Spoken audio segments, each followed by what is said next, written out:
कबीरा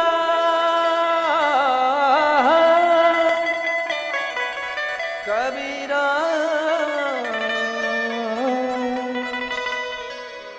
कबीरा सब जग निर्धन धनवंता नहीं को, धनवंता सोई जानिए जाको राम नाम धन हो, जाको राम नाम धन हो। एक सेठ जी थे, ध्यान से सुनिएगा कुर्सी वालों। एक सेठ जी थे मैया, वो पहुंचे स्वर्ग लोक सूटकेस अपना ब्रीफ केस लेकर के पहुंचे। वहां पे चित्रगुप्त बैठा हुआ था कागज पेन लेकर के बही खाता के काउंटर में। हाँ भाई साहब बोलो कौन सा रूम चाहिए, एसी वाला कि नॉन एसी वाला?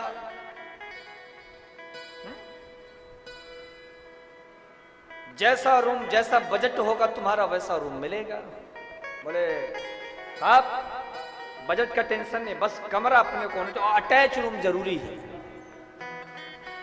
अटैच रूम होना चाहिए, बढ़िया एसी वाला रूम दो। अच्छा ठीक है मिल जाएगा। पैसा? बोले जिंदगी भर धरती में जाकर किया क्या है, लोगों का धन ही तो किसी का चोरी से, किसी को ठग कर, किसी को लूट करके, एक नंबर 2 से मिलावटी सामान बेच के यही तो किया है। तुरंत ब्रीफ केस खोला और 2-2 हजार की महाराज गड्डियां सामने फेंकना शुरू किया। चित्रगुप्त ने वो नोटों की गड्ढे उठाकर उसके मुंह पे मारी। कहा सुनो बुद्धि नहीं है, ये कौन सी नोट लाए हो, यहां पे ये वाला पैसा नहीं चलता है क्या? बोले अरे भाई साहब हमारे धरती में तो यही गांधी जी वाली फोटो वाली चलती है। कोई भी काम नहीं बन रहा हो, किसी अधिकारी के दस्तखत करवाने हो किसी फाइल पे, बस जाकर के उस अधिकारी को दिखा दो गांधी जी वाले चित्र वाले नोट, तुरंत काम हो जाए। ऐसे नहीं तो दौड़ते रहो, चक्कर लगाते रहो, कोई सुन लिया तो अच्छी बात, नहीं तो दौड़ाते रहते हैं। तो बोले वहां तो इसकी बड़ी कीमत है, बोले यहां इसकी कोई कीमत नहीं है। अरे भाई ये बताओ हिंदुस्तान में जो पैसा चलता है, आप अमेरिका जाओगे यहाँ के पैसे को दोगे तो बोलो वहां चलेगा? नहीं चलेगा। पाकिस्तान जाओगे चलेगा?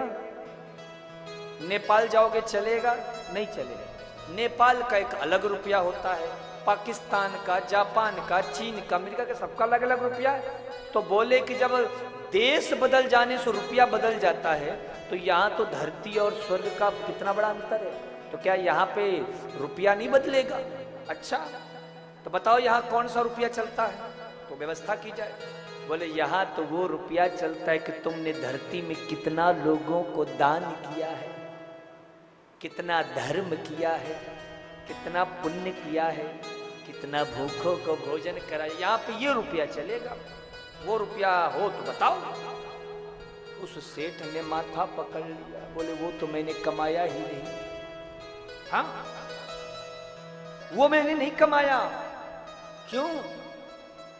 अरे मैं तो जिंदगी भर लोगों का पैसा चूसने में लगा रहा, अपने बाल बच्चों का पालन पोषण में लगा रहा, मैंने कभी किसी को दिया तो है ही नहीं, सबसे लिया ही लिया है, दिया नहीं है। बोले दिया नहीं है तो तुमको वही सार्वभौम जाके नरक में पटक दिया जाएगा, और ले जाके सेठ जी को नरक में डाल दिया। तो साहब अगर अपने धन को बढ़ाना है तो नाम धन के खजाने को बढ़ाओ। हाँ? जैसे माता मीरा जी कहती हैं, बोले मैंने तो एक ही रत्न कमाया है, एक ही धन कमाया है। कौन सा धन? पायो जी मैंने, माता मीरा का ये पद है, राम रतन धन पायो, पायो जी मैंने राम रतन धन पायो, पायो जी मैंने राम रतन धन पायो, पायो जी मैंने राम रतन धन पायो, पायो जी मैंने राम रतन धन पाओ। किसके किसके पास राम रूपी रत्न है, हाथ ऊपर करके बताओ। सबके पास राम रूपी रत्न है, तो मिला कहां? इसका कोई पता ठिकाना एड्रेस हो तो हम भी वहां से प्राप्त कर ले। बोले हाँ एक ही जगह है, कहां? गुरु के शरण। वस्तु अमोलिक दी मेरे सतगुरु, वस्तु अमोलिक दी मेरे सतगुरु, वस्तु अमोलिक दी मेरे सतगुरु, वस्तु अमोलिक दी मेरे सतगुरु। कृपा कर अपनायो पायो जी मैंने राम रतन धन पायो, पायो जी मैंने राम रतन, राम रतन राम रतन धन पायो। जीवन में अगर प्रभु को पाना है तो नाम रूपी खजाने को कमाओ, कृष्ण रूपी खजाने को कमाओ। महाराज जितना इस खजाने को कमाओगे उतना ये निरंतर बढ़ता जाएगा, बढ़ता जाएगा। लेकिन हम लोग महाराज संसार में अपने बच्चों के लिए इकट्ठा करते हैं, नाती पोतों के लिए इकट्ठा करते हैं, पर पोतों के लिए इकट्ठा करते हैं और उसी में समय निकाल देते हैं। एक सेठ जी थे, वो सेठ जी ने मुनीम को बुलाया और कहा, सेठ जी ने, अरे मुनीम साहब जरा गिनती करो मेरे पास कितनी संपत्ति है।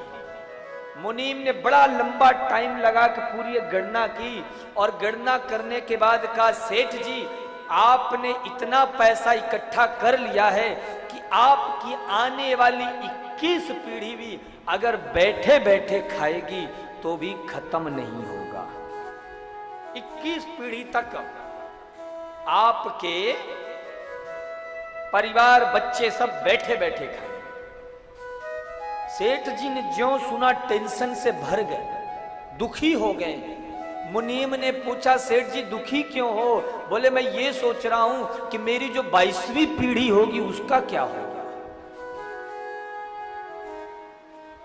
तो बताओ अभी भी चिंता डोर। माई बाप, एक बात बच्चों के लिए आप याद रखना, मैं बहुत लोगों को देखता हूं कि लोग संपत्ति धन एकत्रित करते हैं।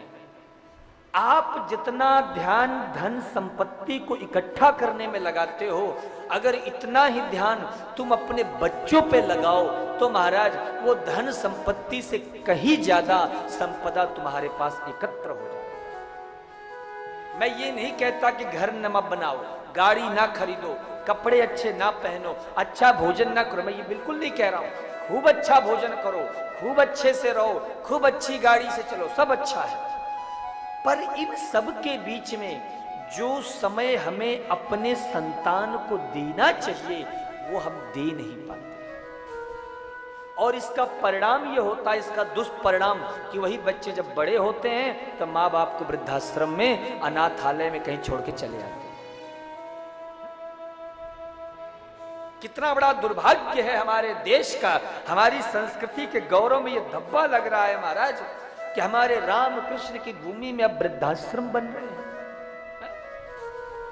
हमारे यहां तो ये संस्कृति कहती है, ये संस्कार कहता है कि जो घर के बुजुर्ग हैं वही घर के वास्तविक मालिक हैं। वो पीपल और बट के वृक्ष हैं,